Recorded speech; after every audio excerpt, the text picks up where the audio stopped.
Olá, bom dia, bem-vindos à nossa meditação de dia 2 de julho.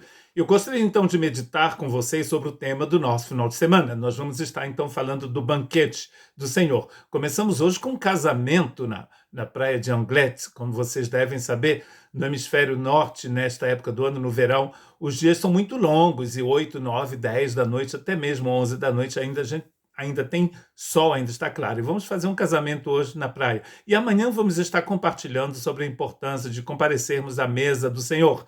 E para tal, eu gostaria de ler em Apocalipse capítulo 19, versos 6 a 8, mesmo que esta não seja uma meditação sobre Apocalipse. Vamos ler então, capítulo 19, versos 6 a 8. Então ouvi algo semelhante ao som de uma grande multidão, como o estrondo de muitas águas e fortes trovões, que bradava: Aleluia, pois reina o Senhor nosso Deus, o Todo-Poderoso. Regozijemo-nos, vamos alegrar-nos e dar-lhe glória, pois chegou a hora do casamento do Cordeiro, e a sua noiva já se aprontou para vestir-se. Foi-lhe dado linho fino, brilhante e puro. O linho fino são os atos justos dos santos. É o texto que exatamente vai explicar o que é, então, o que significa os vestidos brancos. E a gente percebe que o retorno de Cristo vai, então, abrir uma página nova na história eterna de Deus, quando o Cordeiro vai reinar para sempre com a sua igreja, com a sua esposa. E nós, esse momento aqui é chamado, então, de banquete do Cordeiro. Será que é só naquele último dia em que Deus nos convida para este banquete? Ou então ele sempre pensou, sempre quis que participássemos desse banquete? Muitas pessoas pensam que a queda do homem foi o que marcou, então, o propósito de Deus. Foi a partir desse momento em que Deus criou um plano que nós chamamos de redenção. Na verdade, quando você lê as Escrituras, você percebe que este sempre foi o plano de Deus. Em Efésios capítulo 1, Paulo nos diz que Deus nos escolheu em Cristo antes da fundação do mundo. E Pedro nos diz que o Cordeiro de Deus foi imolado também antes da fundação do mundo.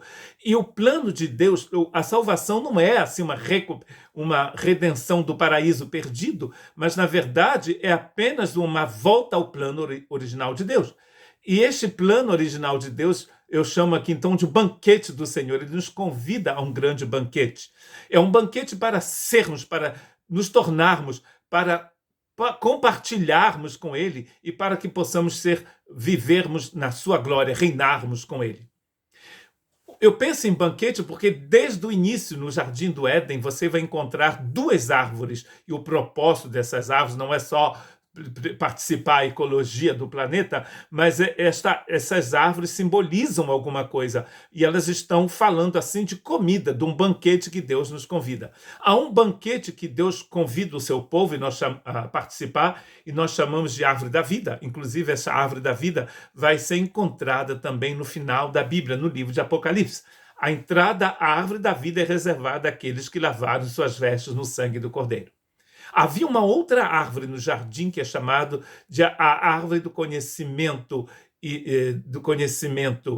a árvore do conhecimento do bem e do mal.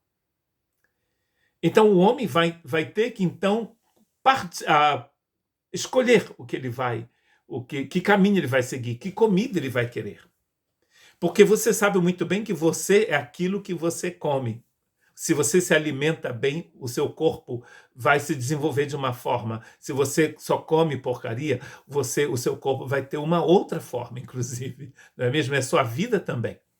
Então há uma questão de escolha, mas o propósito de Deus sempre foi que fôssemos, que nos tornássemos, que compartilhássemos com Ele e que reinássemos com Ele. Nós vamos ver isso no livro de Romanos. E a gente não tem a tendência a pensar que a salvação, na verdade, é a recuperação do paraíso perdido. A primeira árvore se chamava árvore do conhecimento do bem e do mal. E nós vamos aqui então ver o homem tentando resolver as suas coisas por si mesmo. E quando você lê a história da tentação do homem, você vai ver que o inimigo vai mentir, a serpente vai mentir, vai dizer: se vocês comerem desta árvore, vocês serão como Deus. Deus não havia dito isso, Deus havia dito o contrário: vocês vão morrer. Vão estar separados de mim se vocês comerem deste banquete, desta árvore.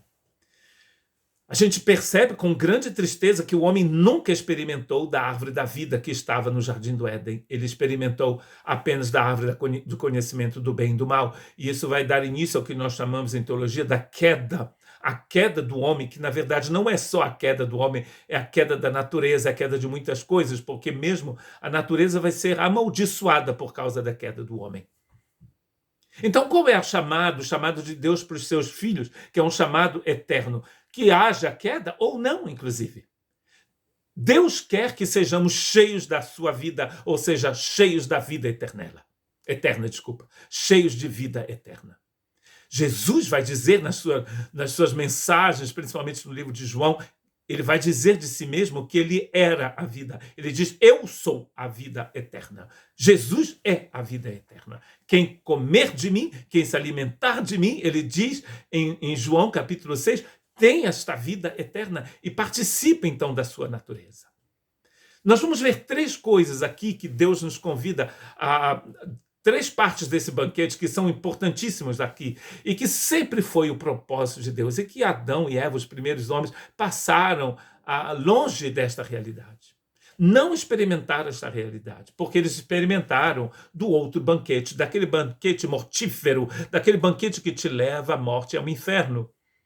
Percebe, olha ao seu redor, ligue por um instante a sua televisão, você vai ver as causas desta escolha horrorosa do homem. Todos os dias estamos diante dessas duas árvores e o homem continua escolhendo da árvore do conhecimento do bem e do mal. A primeira parte desse banquete é que Deus deseja que sejamos seus filhos. Em Romanos capítulo 8 e verso 14, e está escrito, e eu vou ler com vocês, Romanos capítulo 8 e verso 16, o próprio Espírito testemunha ao nosso Espírito que somos filhos de Deus. E também eu gostaria de ler o verso 14, que diz que todos aqueles que são conduzidos pelo Espírito de Deus são filhos de Deus. Percebe aqui que são os filhos de Deus aqueles que são conduzidos pelo Espírito de Deus. Nem todo mundo é filho de Deus. Essa ideia universalista não se encontra nas Escrituras. Inclusive, João, capítulo 1, João está dizendo no capítulo 1 do seu Evangelho que para que você se torne filho de Deus, você tem que crer naquele que foi enviado por Deus. Só crendo em Jesus nós nos tornamos filhos de Deus. Porque quando nós cremos em Jesus, quando recebemos a vida de Jesus, nós recebemos o Espírito Santo e então vamos ser conduzidos pelo Espírito Santo. Nós podemos dizer desse verso 14 de Romanos 8 o seguinte, todos aqueles que são conduzidos pelo Espírito de Deus são filhos de Deus. Mas você pode ler de outra forma também, dizendo, os filhos de Deus são aqueles que são conduzidos pelo Espírito de Deus. Quando você recebe a vida eterna, você se torna filho de Deus. Só quem recebe a vida de Cristo se torna filho de Deus. E o Espírito Santo vai continuar sempre, todos os dias, testemunhando com o seu Espírito que você é filho de Deus. Às vezes você tem momentos de dúvida, não é mesmo? Todos nós podemos ter esses momentos de dúvida, mas o Espírito Santo de Deus vai estar aí para nos testemunhar com o nosso Espírito, para dizer para a gente que nós somos filhos de Deus. Esta é a primeira parte do banquete. Deus nos convida a comermos com Ele, na mesa dele, como filhos, seus filhos. Não só criaturas, mas filhos. Nós temos o DNA de Deus, o ADN de Deus. Nós temos as características de Deus em nós. E para tal, precisamos comer da árvore da vida. Porque se continuarmos comendo da árvore do conhecimento do bem e do mal, não tem como sermos filhos de Deus.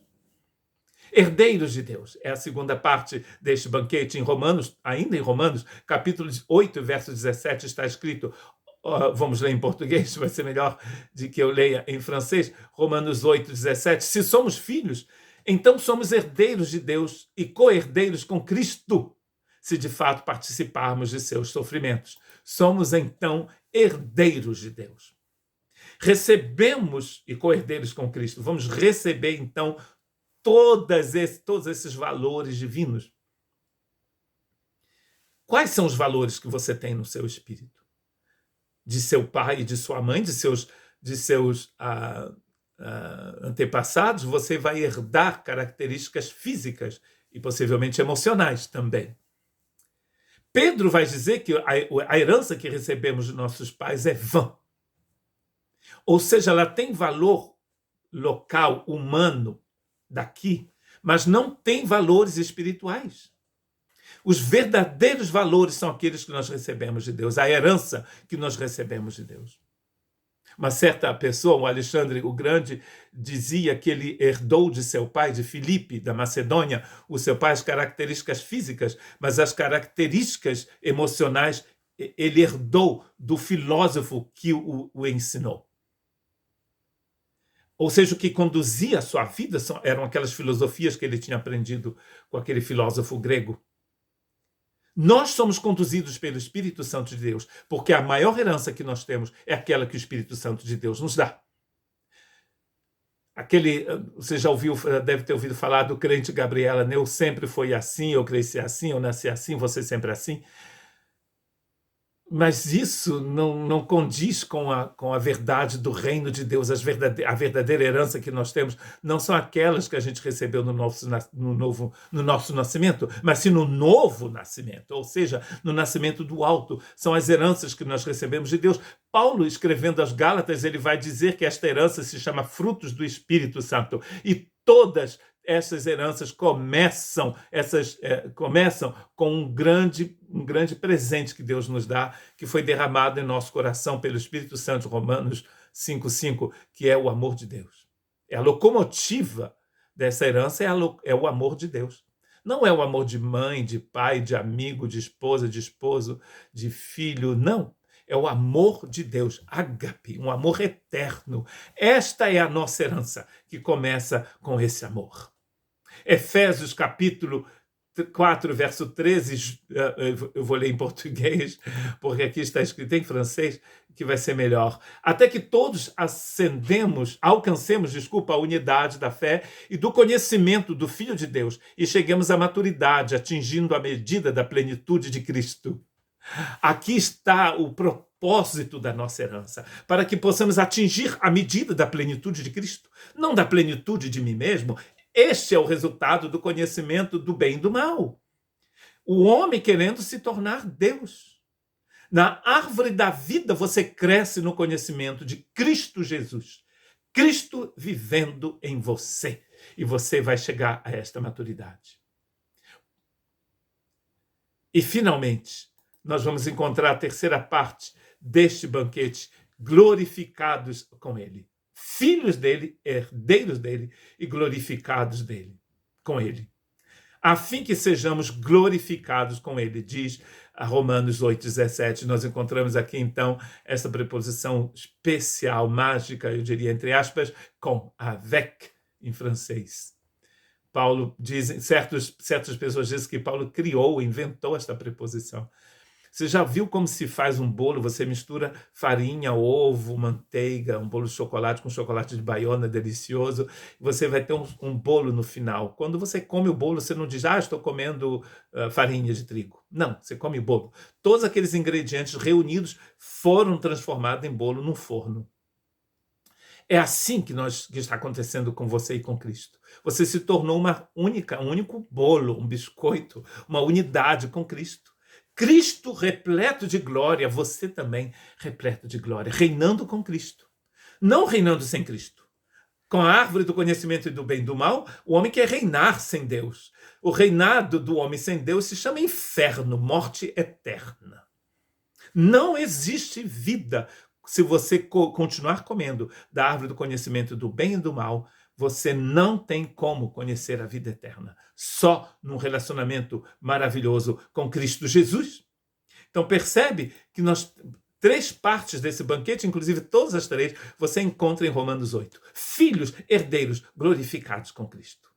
Então, quando a gente lê em 1 João 3, 2 e 3, você entende uma coisa muito importante que eu vou até utilizar como conclusão. Amados, agora somos filhos de Deus e ainda não se manifestou o que havemos de ser, mas sabemos que quando ele se manifestar, seremos semelhantes a ele, pois o veremos como ele é. Todo aquele que nele tem essa esperança purifica-se a si mesmo, assim como ele é puro. Percebe que aqui, agora, a gente já é herdeiro, filho glorificado. Mas no dia em que você estiver na presença dele, que você o vê, essa transformação será completa. É por isso que a gente começou falando nesta meditação em Apocalipse capítulo 19, no banquete do Cordeiro. Quando você estiver na presença do Cordeiro de Deus, essa transformação será total e tudo aquilo que ainda estiver faltando para essa transformação será feita. Mas não se esqueça que este é um plano eterno de Deus. Quando é que você tem a vida eterna? Agora você já tem a vida eterna. A gente está esperando a perfeição, né, porque aqui a gente vive num mundo limitado, num corpo limitado, mas naquele dia nós estaremos sem essas limitações. Agora, quando você tem essa verdade no seu coração, você faz aquilo que ele está dizendo aqui em 1 João capítulo 3, verso 3, todo aquele que nele tem essa esperança, purifica-se a si mesmo, assim como ele é puro. Ou seja, cada dia mais você quer que as suas vestiduras continuem sendo lavadas no sangue do Cordeiro. Aí tem aquelas coisinhas que você herdou dos seus antepassados, que foram maravilhosos, que viraram todos poeira agora, e que Pedro chama de vaidade, aquelas coisinhas, Deus vai continuar tirando da sua vida a proporção que você vem para a mesa do Senhor e que come do banquete do Senhor. Que Deus te abençoe.